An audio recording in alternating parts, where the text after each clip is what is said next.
Bismillahirrahmanirrahim. Alhamdulillahi rabbil alamin. Wassalatu wassalamu ala ashrafil khalqi Muhammadin wa alihi tayyibin tahirin. Allahumma salli ala Muhammadin wa ali Muhammad. Si kila mmoja anafaa kuwa rafiki, wala si kila mwenye sura ya urafiki ni rafiki wa kweli.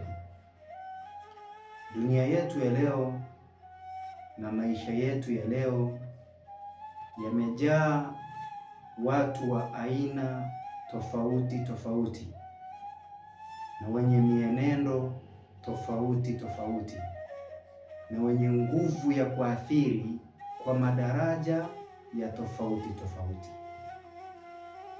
na ni wajibu kwa kila mtu ambaye anatarajia kutengeneza uhusiano na mtu mwingine, anategemea kuishi maisha ya kiupendeleo na rafiki yake wa karibu mno.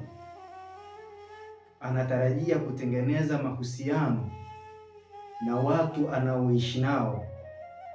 Anategemea kuishi na marafiki ambao ni wa kweli katika maisha yake, wanaishi na uhalisia katika maisha yake, hawana tasannu ya kimaisha, hawatengenezi maisha ya kuigiza. Kwa sababu dunia ya leo uliye naye huwezi kutambua amebeba nini katika moyo wake. Huenda unayecheka naye ukishaondoka ndiye adui wako mkubwa, na huenda unayemwona wewe ni adui kwa kuwa anakuambia kila siku maneno ya ukweli, akawa ndiyo rafiki yako kweli na ndiye rafiki yako wa haki. Inatutosha tunapohitaji kutaka kutengeneza mahusiano, tumsikilize Ali ibn Abi Talib sallallahu wasallam alayhi, imamu huyu ambaye hekima zake, maneno yake, miongozo yake itabakia ni miongozo ya kipekee baada ya Mtume Muhammad sallallahu alayhi wa alihi wasallam. Ametuwekea misingi mitatu muhimu.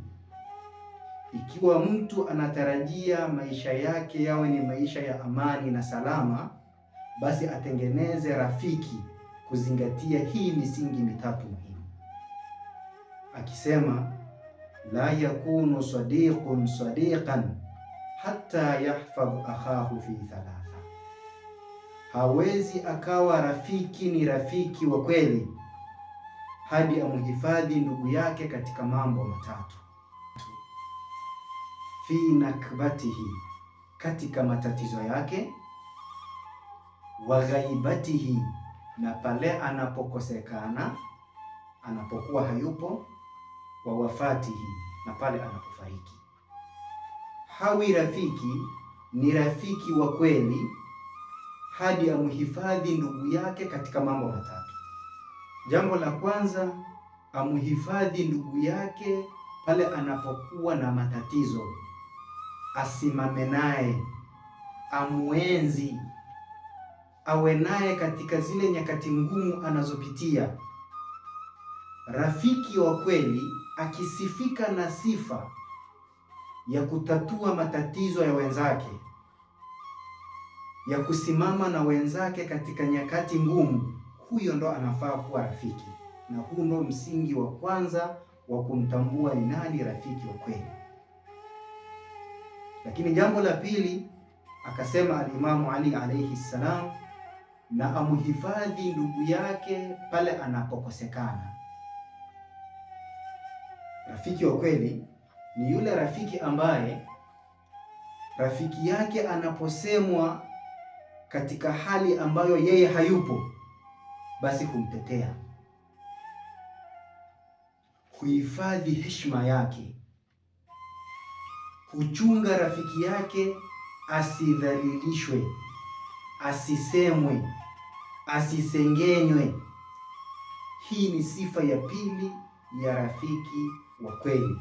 Unataka kuwa na rafiki wa kweli, chunga rafiki ambaye anatetea maslahi ya mwenzake pale anapokuwa mwenzake hayupo. Hii ni sifa ya pili. Ali ibn Abi Talib salawatullahi wasalamuhu alayhi anatutaka tuichunge tunapotaka kutengeneza mahusiano na watu. Na sifa ya tatu ya rafiki wa kweli ni pale rafiki anapokuwa na kawaida ya kumkumbuka rafiki yake aliyefariki kwa kumwombea dua, kwa kumtaja mara kwa mara na kumtakia msamaha kwa Mwenyezi Mungu Subhanahu wa Ta'ala.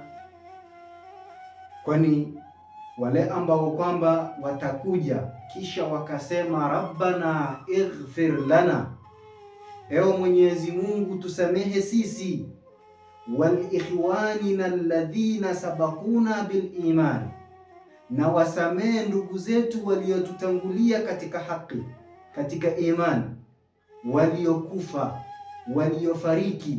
Mwenye kawaida ya kukumbuka maiti wanaomhusu, waliokuwa karibu naye, huyo ndo anafaa kuwa rafiki yako.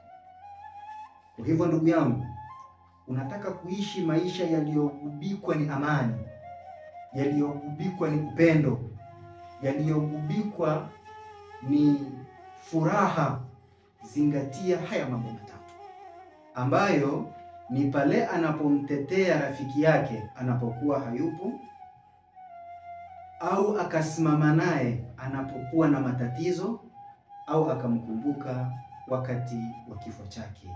Huyu ndiye rafiki wa kweli. Wassalamu alaikum warahmatullahi wabarakatuh.